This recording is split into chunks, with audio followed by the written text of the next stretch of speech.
Okay, back for another part here. Let's see here. Let's just get right into it. The square shined with a I don't know if that's a word.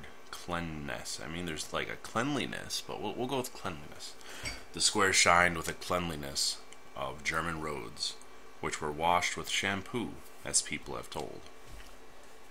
That's Slavia. And I just argued with Alyssa and nothing else. What for? As it was really necessary. And her behavior.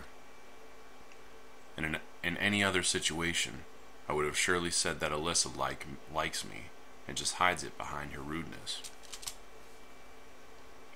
It is of no importance right now, though. Relationships, love, anything. Maybe she is not even human. And what if she'd be a human, and this all would be happening in the real world? I drove these thoughts away and headed to the leader's cabin. Tiredness had overwhelmed me. Invisible obstacle, as if stopped me in front of the door. What? Invisible obstacle, as if stopped me in front of the door. Okay. Olga certainly would like to know where I was and why I missed the disco. I'll get a full interrogation for sure. Counting the absence of Alyssa on the disco, too, it wouldn't be hard to guess that we skipped it together. On the other hand, should I even tell her that instead of the disco, Alyssa practicing playing the guitar, and I just went with the flow? So confusing. Nothing special, actually. Doesn't really matter why I left. So, at the same time, I thought it would be better to keep silent. Well, I'll decide on the spot. I sighed and pulled the door handle. Olga was already waiting for me, wearing a dress. So, Semyon, where have you been? I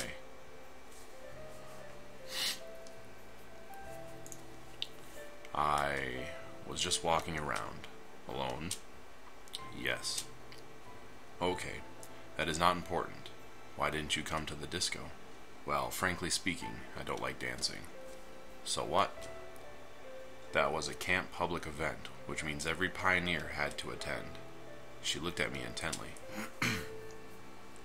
You could just sit somewhere quietly. I'm sorry. I sighed. Okay. The leader softened. Go to bed quickly. The storm had passed. ... I tossed and turned but couldn't sleep. My head was full of thoughts about music, guitar, and Alyssa. I wonder, could I become a professional musician? And do I even want to be one? Why should I want to? It certainly would be pretty fun, but nothing else. Or is Alyssa the reason? She is really like an energy vampire, sucks all your juices. ... My eyes started to close and I fell asleep a moment after.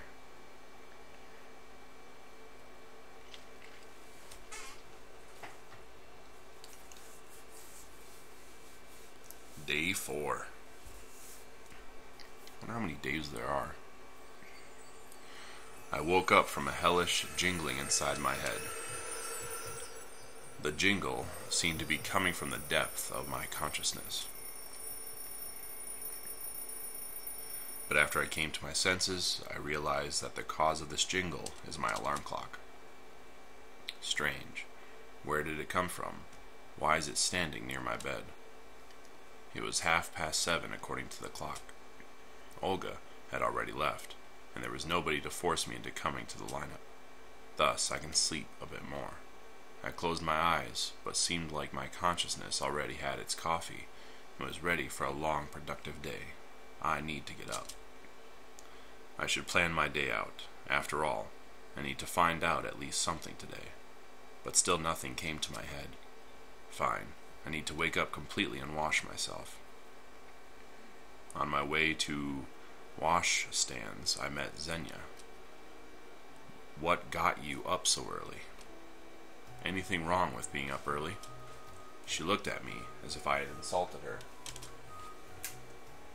No, nothing. Just being curious. Curious is spelled wrong. None of your business. Gosh, Xenia isn't very sympathetic, even in a good mood, but today she just looked furious. Cold water cheered me up, fog in my head dissipated, and my thoughts started arranging themselves. Curiously, I started to worry about occupying a good place in the canteen more than about finding answers. I brushed my teeth and was going to leave. Then a quiet waft passed my ears. It's probably a squirrel or some other animal. I heard another waft, this time a bit farther. I walked 10 meters along the path, searching for the source. Nobody, just the mooring forest. I think it's supposed to be morning. I returned to the washstands and saw Miku, who was looking for something in the grass. Noticing me, she smiled and jumped up to me. Oh, hello, good morning. I accidentally scattered my tooth powder, just trying to gather it all back. Dude grass didn't seem to be helping her. Are you sure that's a good idea? Well, why? What else can I do? I don't have any more. It was my last. She pouted as a child, who just had her favorite toy taken from her. Here, I'll give you mine. I digged in my bag. No toothpaste there. Strange. Didn't I just put it there? I walked away for just a minute, and now it's gone. Listen, it looks like I've forgotten it. I didn't want to tell her that it just gone missing. Knowing the sensitivity of this girl, it was safe to assume that vanishing household chemicals would impress her so much that her brain would reset itself in order to avoid overheating. Well, I'll go. Yeah, cheers. Visit us, me, in the music club. I'm still alone there, but I. Miko's voice faded in freshness of summer morning far behind me. Getting back to the leader's cabin, I took my cell phone and looked at the battery meter. Enough power for a day, maybe even less. Of course it won't help me much here, but still. Finding a charger in the 80s means inventing it. Still, regardless, the morning was shining beautiful. Bright sun was shining over the lost, in space and time, pioneer camp, Sovyanak, warming its tenants and filling them with energy to spend the day productively. Or in my case, to waste it in futile efforts to find an explanation for everything happening here. There was an unusual crowd near the canteen. Of course, there was no other place in the camp that pioneers loved as much as the canteen, but why crowding at the porch? I came closer to find out what was going on. It looked like all the camp gathered at the porch. There were all the familiar girls, Olga and Electronic. She's not, that's funny. They were having a lively discussion. I drew closer. Ah, Semyon. Have you seen Shurik today? Nope. What's the matter? We can't find him since the early morning. Disappearance of pioneers. Well, that's something new. But he was with you yesterday. She was talking to Electronic. Yes, he was. So you woke up this morning and he wasn't seen anywhere near? No. Why didn't you come to me immediately? Well, I thought that he got up early and went for water procedures or something. Didn't he mention anything yesterday? Interjected Slavia. For example, that he's going somewhere, for instance. Nope. What exactly is so horrifying about that? It's only 9 a.m. He might have decided to go for a walk. You don't know Shurik. She overlooked me seriously. Well, I don't. But I didn't see anything suspicious in that situation. Okay, let's stop panicking. We'll find him. How could he miss breakfast? Uliana grinned. Exactly. Time to eat anyway. Pioneers have proceeded into the canteen. Yet again, I had no choice where to stick in. The only free places were at the table with Alyssa and Uliana. Take a seat. She pointed at the chair next to her. I sat down. Aren't you gonna grab your food? Good idea. I haven't thought about that. Breakfast didn't look different from the yesterday's one, but it looked more appetizing. Or maybe I was just very hungry. Or maybe I was eager to finish it off as soon as possible to evade yet another Uliana's prank. Want to go to the beach with us today? Yes. When? Right after the breakfast. Generally speaking, entertainment wasn't on my agenda today, but if I was going to spend time thinking, why shouldn't I do it while getting the suntan? Sure, why not? Ah, cool. She smiled nicely. Bet you're planning another prank. No, not at all. Uliana waved her hands at me. Sure thing. Alyssa grinned. She's all like that. I looked at Alyssa attentively and suddenly remembered yesterday's evening. Her strange behavior, our quarrel. But now she looked as usual. Maybe there is no need to tell her anything, though I wasn't going to. At the end of the day, everything happened in the night. What? Everything happening in the night stopped seeming unusual, as if all of that was just a dream. No way. I think she is right. Nobody doubts. Uliana took a tray with dirty dishes and stood up. Bon appetit, she said in such a way which left no doubts. Nothing good awaits me today at the beach. Me and Alyssa were left alone. You know, I guess I shouldn't be going with you after all. Why is that? Well, I've got something to do. And what exactly would that be? She looked in my eyes so that I didn't even find an appropriate excuse. I don't even have a swimsuit. Try mine. You think it will fit me? Give it a try. I don't think it's worth it. Don't be a wimp. We'll find you swimming trunks. The phrase only added to my fear.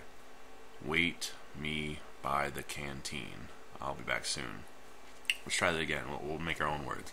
Wait for me by the canteen. I'll be back soon. Okay. There's nothing bad in waiting for her, is it? What?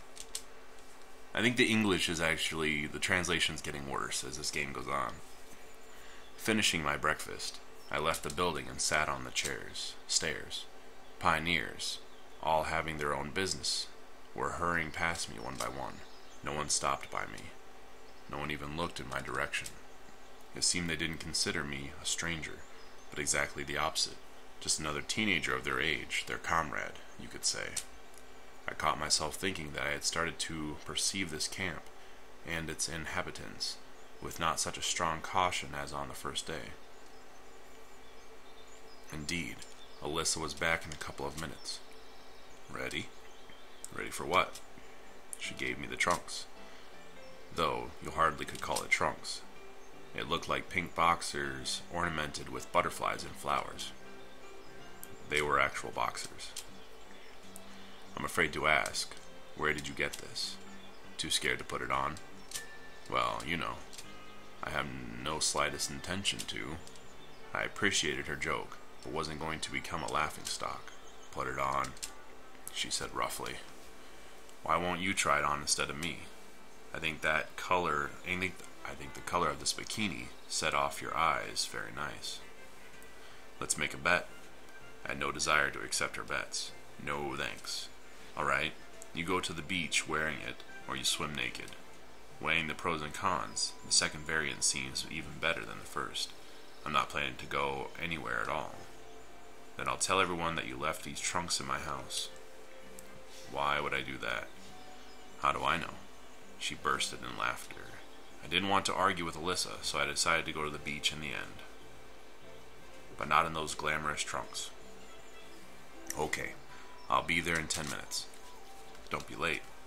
She ran away after saying that. I dragged my feet to the leader's cabin to get a towel and to find something like trunks. Olga was waiting for me in the room. Semyon, did you hear something about Shurik? Same as half an hour ago. I walked to my bed and took a towel. Are you going somewhere? Yes, to the beach. Wait, do you have swimming trunks? You came here without any luggage, as I remember. Strange that this fact didn't surprise her during our first encounter. No. So what will you wear? Good question. What? I don't know. Wait a minute. She walked to the wardrobe and unlocked a drawer. In a moment she had usual black trunks. Where did she get it? More importantly, why? Someone from the previous shift might have forgotten them. Considering all the strange things of this camp, I wasn't really surprised to find men's swimming trunks in Olga's room. Thanks. The trunks were just my size. ... I got changed behind the cabin and went to the beach. A lot of pioneers had already gathered there, but I knew only Alyssa and Liana. Come here. I walked to them and sat on the sand. I see you found something better. She stared at my trunks and smirked. As you can see. Come on, let's swim. I don't want to. Maybe later. I was not a fan of swimming. As you want. The girls ran into the water. Why have I come here? Why am I not looking for answers? Shouldn't I care about it now? Sovionak seemed normal. Certainly, a lot of strange things have happened to me during these 3.5 days. But not one of them, taken separately, seemed like anything supernatural. Especially since I didn't get any closer to finding even a clue. Quite the opposite. Everything that has happened only confused me more. What alternatives do I have? You won't get any truth from local residents, though I doubt they even know it. Should I try to leave this place? But how far can I walk, concerning that I don't even know where I am? It turns out that my only option is to wait. Oh. After some time, the girls came back. Uliana held something in her hands. Look. I looked up and saw a crayfish. Just a normal crayfish. Nice view. Uliana lied next to me and started to torment it. Leave the poor animal alone. Why? It is a crayfish. So what? It has a right to live too. I'll rip its claws off and ask the cook to boil it for dinner. Like we have nothing else to eat. I looked at Alyssa. It seemed she was totally not interested in Uliana's fun with a poor sea being. Tell her. What's wrong? It's a crayfish. It deserved it. It looked like the girls missed the lesson of nature studing in primary school and lacked care for the environment. Give it. I snatched the crayfish off Uliana. There's no way she caught a crayfish during the day on the superpopulated beach. Not happening. They are nocturnal. For a little lesson on crayfish. As you wish. I was a little surprised she didn't resist. At least not with her bare hands. I mean, even if there was out during the day, those things are quick. No way. Not happening. I looked in the eyes of the poor animal. They didn't express anything at all. But I thought that if I could speak, it certainly would be outraged.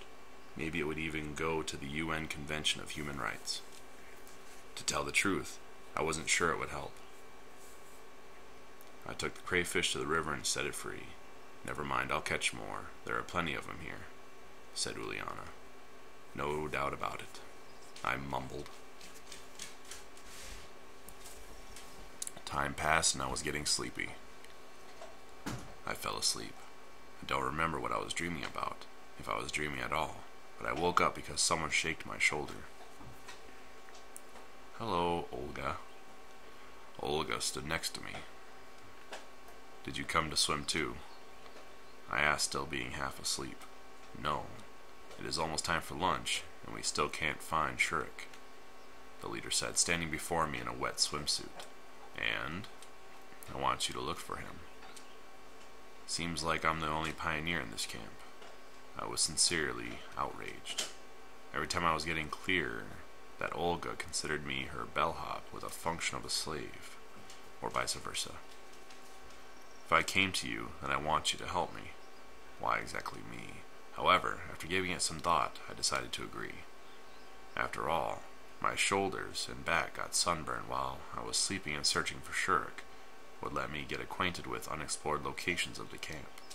Okay. I was not exactly right to wander around, wearing only swimming trunks, so I should get changed first. ... In 10 minutes I stood outside Olga's cabin deciding where to go. Oh, where do we want to go? Boathouse. Maybe Shurik decided to pick up stones near the water. In worst case, I'll find his corpse. But I am sure that it won't end up this way.